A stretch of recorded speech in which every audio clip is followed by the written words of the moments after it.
Imagine this. You're a grandmother who gave up everything, your home, your hobbies, your peace, to save your struggling daughter. You cook, clean, raise her child, and ask for nothing but a shred of respect. Then, one day, you nearly die protecting her son, and instead of gratitude, they blame you, mock you, and demand your money. Would you keep giving, or would you finally fight for yourself? Meet Ellen Harper, 62, a woman with a laugh like summer sunshine and a heart that's carried her family through every storm. In a sleepy Ohio suburb, her days revolve around her 3-year-old grandson, Liam, a tornado of giggles and grape jelly stains. Ellen wasn't always here. 5 years ago, she lived in a cozy Maine cottage, tending roses and hosting book club with her husband, David.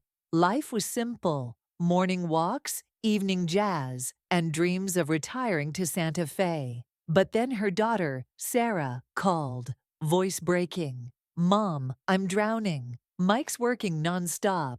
I can't afford daycare, and Liam's a handful. Please come help."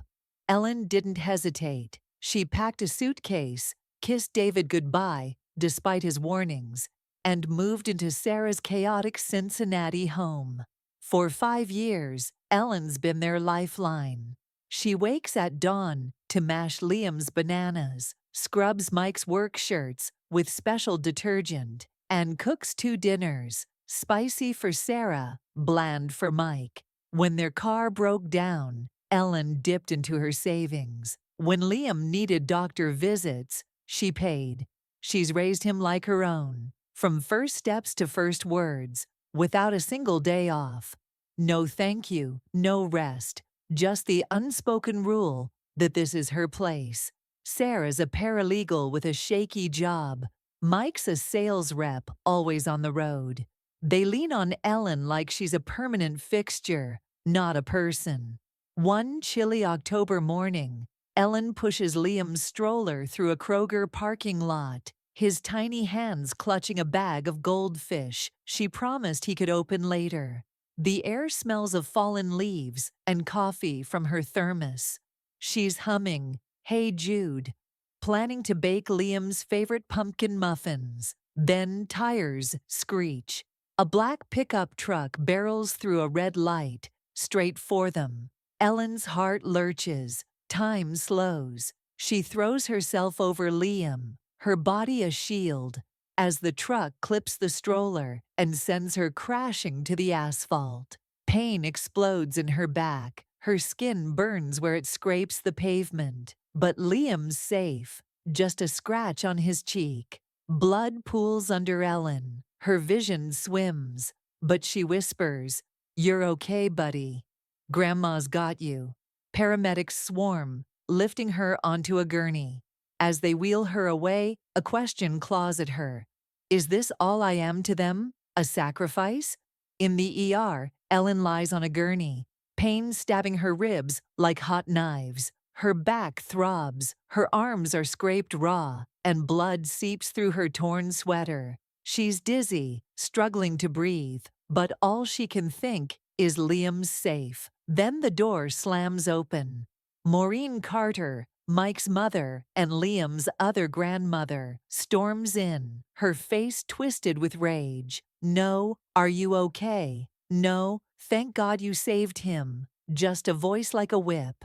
"You call yourself a grandmother. You can't even keep a toddler safe. If my precious Liam had been hurt, Ellen, I'd make sure you regretted it for the rest of your miserable life." Ellen bites her lip, tears stinging. 2 days to respond. Maureen's words cut deeper than the asphalt. Sarah rushes in, hair wild, eyes darting. To Liam, to Maureen, to everyone but Ellen. "Doctor, please check Maureen's blood pressure," she begs. She's so upset.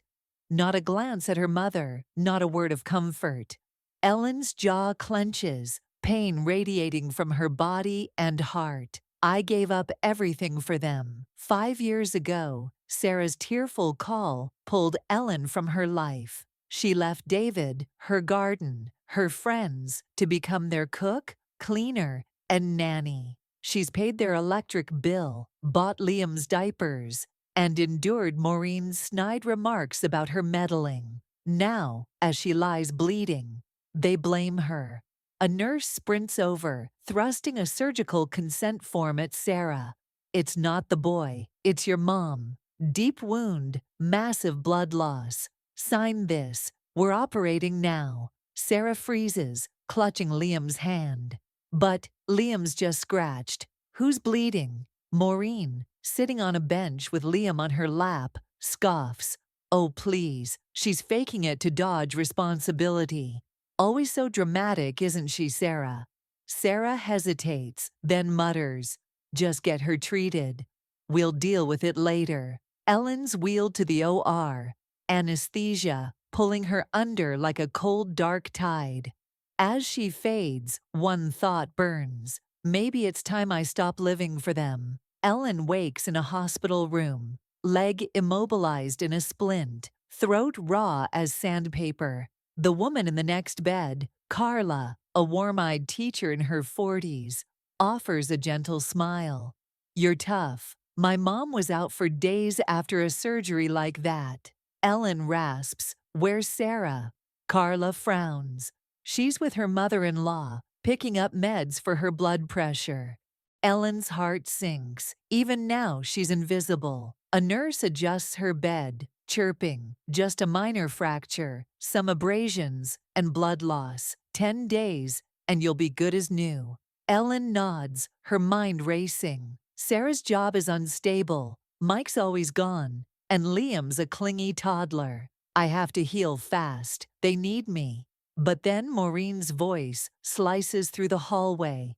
"Sarah, you have to talk to your mother. She's reckless. Liam got lucky this time. Just a scrape. But next time, I won't let it slide." Sarah's reply is meek, spineless.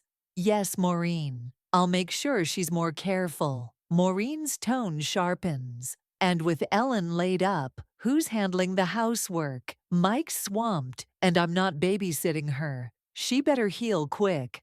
Liam needs watching. Carla and her teenage daughter exchange awkward glances. Ellen rolls over, tears sliding silently into her pillow. Her place. That's what Sarah called it. Her place. 5 years of playing maid, nanny, and ATM. And this is her reward. Maureen struts into Ellen's room, tossing a paper plate with a slice of white bread and a smear of yellow mustard on the bedside table. "Made it special for you. Your favorite, right? Simple, no fuss." She dangles a cheap mustard bottle like it's a prize. Carla nearly chokes on her water. Mustard on toast. She just had surgery. Sarah, trailing behind, chuckles nervously. "You guys don't get it. Mom loves this stuff. She'll eat it all day." Ellen's back flares with pain, but it's nothing compared to the memory that floods back. When Sarah was pregnant with Liam, Maureen forced her to eat this same garbage daily. Dry bread, cheap mustard, no nutrition. Sarah had sobbed to Ellen over the phone. "It's humiliating, Mom. Mike won't stand up to her. Please come help." Ellen dropped everything to save her. But now, Sarah laughs it off like it's a charming anecdote. Ellen's voice is quiet but firm. "Sarah, someone who's had surgery can't eat spicy or processed junk. This has no nutritional value." Sarah's face twists, guilt, then irritation. Maureen laughs, sharp and cruel. "Unbelievable. You nearly get Liam killed, and now you're picky. We're doing you a favor, and you complain. Starve then." She snatches the plate and storms out.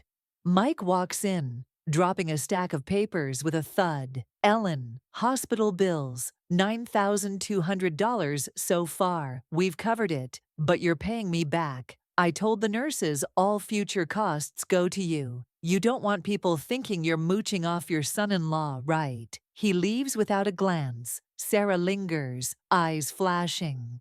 "Mom, are you happy? You get in an accident while watching Liam, and I'm the one who looks bad. You've pissed off Mike, Maureen's furious, and I'm stuck in the middle. Can you for once just think about how this affects me? Ellen coughs, pain searing her stitches. Carla jumps up, shoving a glass of water into her hands. Ma'am, stop. She's recovering.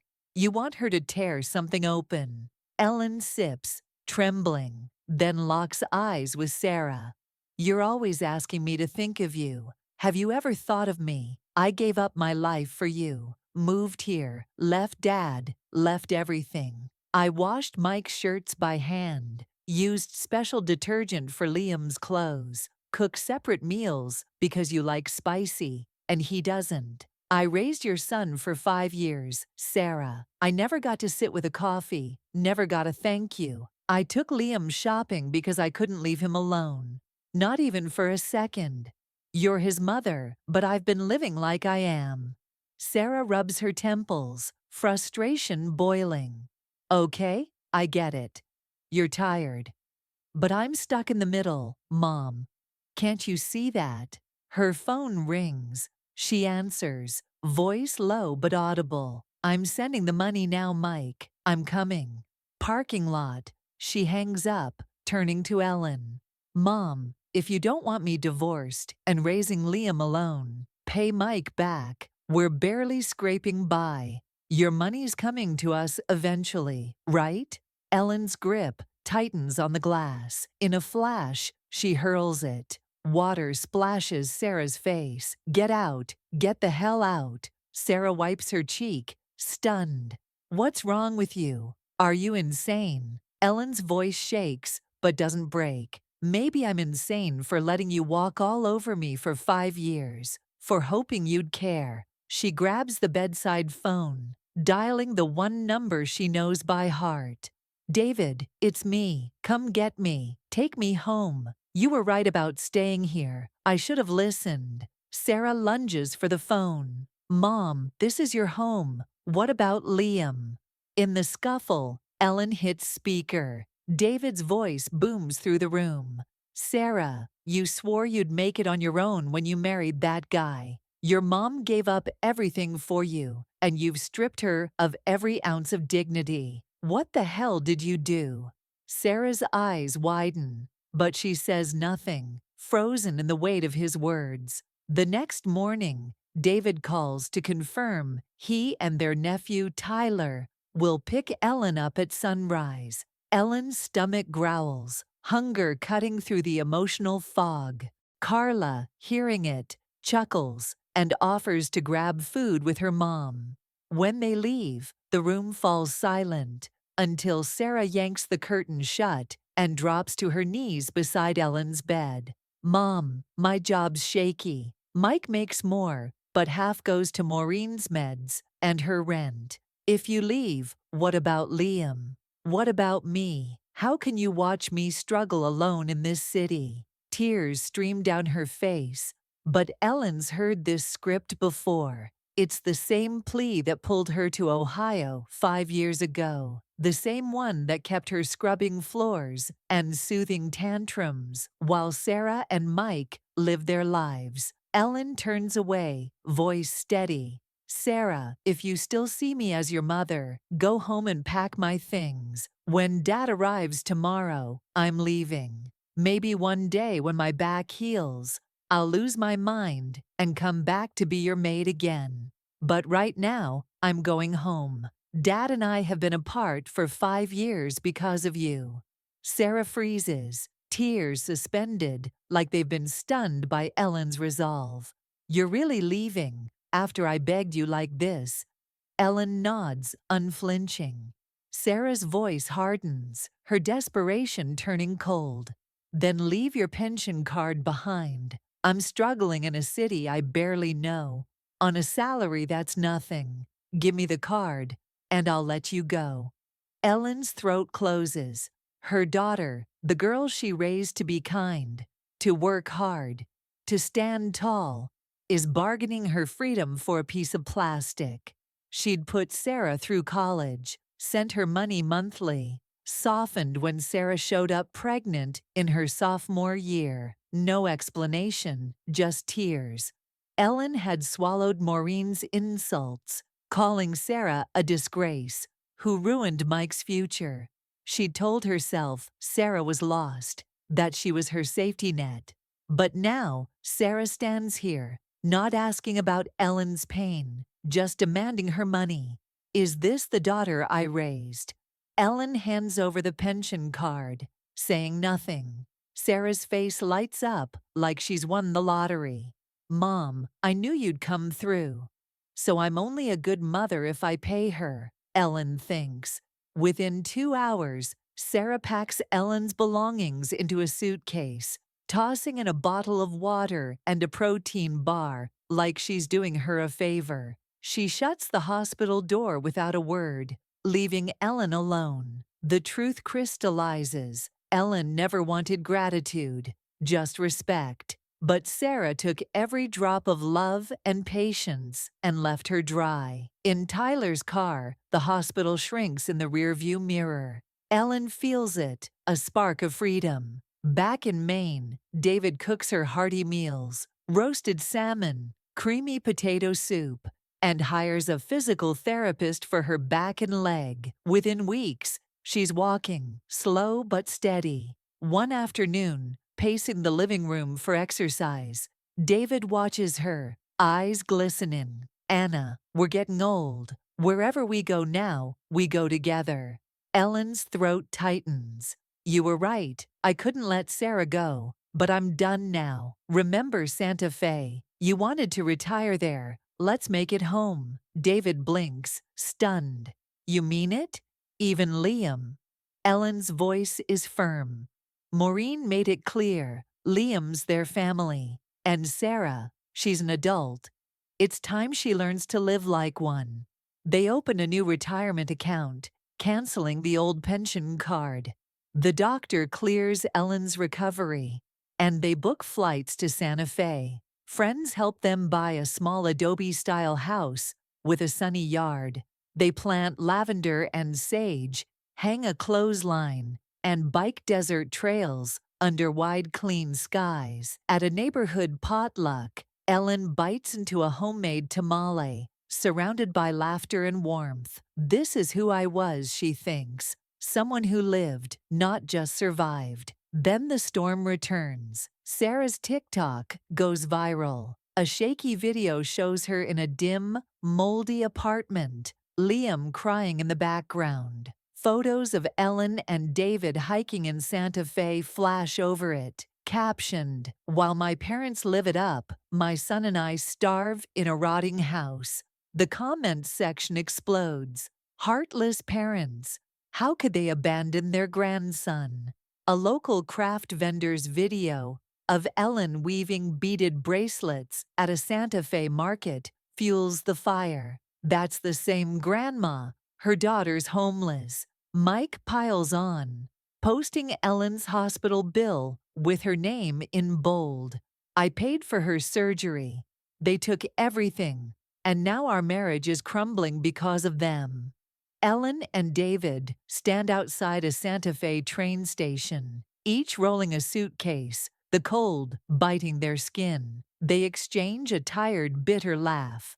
Look at them. David's voice is heavy with irony. Finally united, against us. They board a train to Jackson Hole, escaping to snowy trails and cozy lodge fires. They hike, sip hot cocoa, and act like teenagers, rediscovering the spark they'd lost. On New Year's Eve, they return to Santa Fe, ready to reclaim their peace. But as their taxi pulls away, a sharp voice screeches from inside their house. David's jaw tightens. He calls the property manager, but before a reply comes, the door flies open. There's Maureen, wearing Ellen's cashmere coat, dragging a trash bag, and muttering venom. That spoiled girl whines about how hard motherhood is. Her legs weren't tired when she was sneaking around with my son. Just wait till I crack open that safe and find whatever Ellen stashed. David's voice is low, furious. Thieves in the family, the worst kind. He shoves the door wide. Inside, Mike's sprawled on their couch, playing video games like he owns the place. Sarah feeds Liam at the dining table, a silk scarf, Ellen's 30th anniversary gift from David, tied around Liam's neck. Ellen storms over and yanks it off. Liam screams, "Mommy, I want mommy, not the mean lady." Ellen's heart stops. "Who told you I'm mean?" Maureen marches in, clutching Liam like a prize. "I did. You owe my son money," gallivanting like some selfish old hag. "What are you if not mean?" Ellen shakes, rage and betrayal boiling over. David dials 911. "We're reporting a break-in. Jewelry's gone. Clothes stolen. Suspects still here." Mike bolts upright, charging at David to grab the phone. "Are you nuts? Calling the cops?" Two 6-foot HOA security guards burst in, tackling Mike to the floor. He screams, "Let go, man." Sarah grabs Ellen's arm, panicked. "Mom, I brought them here. You locked us out. I had to change the locks." The property manager steps in, wide-eyed. "She told us she was homeless, living in an abandoned unit with her kid. She's been live streaming every day, crying for donations." Ellen opens TikTok. Sarah's videos flood the app, sobbing, lying about abandonment, pocketing thousands from strangers. Rage turns to resolve. Ellen slaps Sarah's face. "You're a disgrace." David slams a broom at Sarah's feet. "You think your mom's life belongs to you? Her money, her home, her love. You only dared this because she loved you too damn much." Police arrive, cuffing Maureen and Mike, who yell, "We're the victims. This is a setup." Ellen whispers to herself, "Wait till they see the lawsuit." That night, Ellen and David check into a hotel, too heartbroken to sleep in their ransacked home. The next morning, they hire a professional cleaning crew and submit a detailed inventory of losses to the police: jewelry, clothes, even Ellen's wedding ring, now on Sarah's finger. Sarah sits on the couch, holding Liam, her voice small. "Mom, you arrested Mike and Maureen. It's 5 days till New Year's. Everyone's decorating, and we're like this. I brought them here. It's my fault. Why didn't you arrest me too?" Ellen's tone is flat, unyielding. "You want to know why? Mike and Maureen told the cops you orchestrated the whole thing. We spared you for Liam's sake. But if you're so eager for a cell, I'll drive you to the station myself." Sarah's face turns ghost white. "It's not that serious, right?" Ellen doesn't answer, just stares. For the first time, Sarah seems to realize she's crossed a line she can't uncross.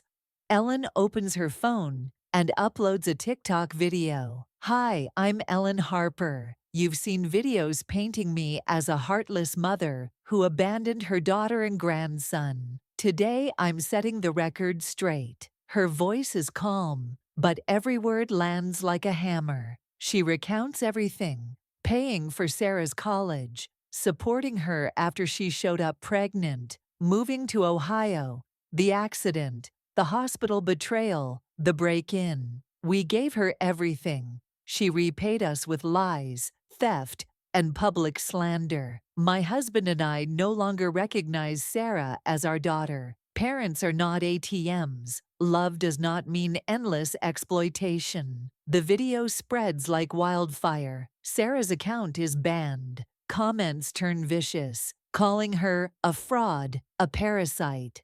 Ellen submits Mike's handwritten IOU for a $20,000 car loan to the authorities. He's ordered to pay full restitution, plus damages for the break-in. His father, a man who'd dodged family drama for years, sells his SUV and mortgages his home to keep Mike out of jail. Sarah, predictably, runs back to Mike, taking Liam.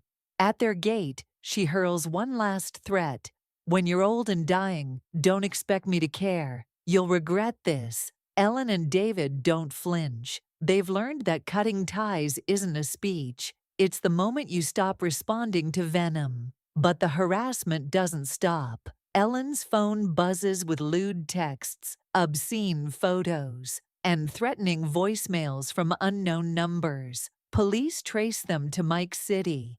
A direct message from him reads, "You think you can hide, old lady? I'll make sure no corner of America is safe for you." Ellen doesn't blink. She compiles every threat, every image, and mails them to Mike's government employer.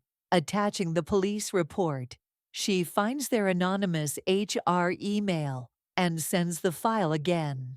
2 days later, confirmation arrives. Mike's been fired for inappropriate conduct and distribution of illicit content. His employer is suing him for reputational damage. Ellen and David sell the Santa Fe house and move to a sun-drenched cottage in Santa Barbara. They wake to ocean waves, sip coffee on their deck, and join a senior hiking club. Peace feels real until Sarah calls, voice cracked with panic.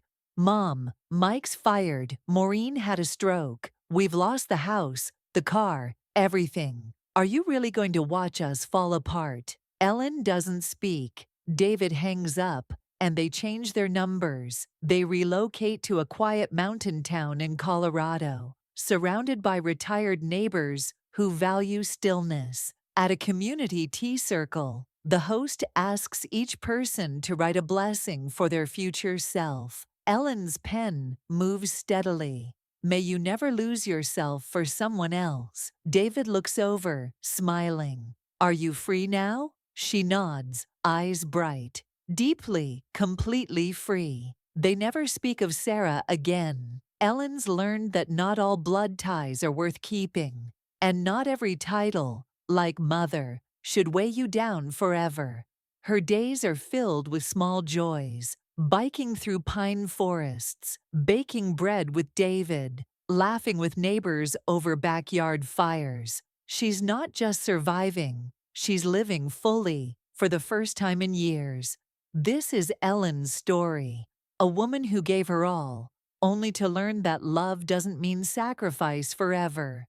If this moved you, share it with someone who needs to hear it. Comment below, what would you have done in Ellen's place? Hit subscribe for more stories that'll make you cry, think, or fight for yourself.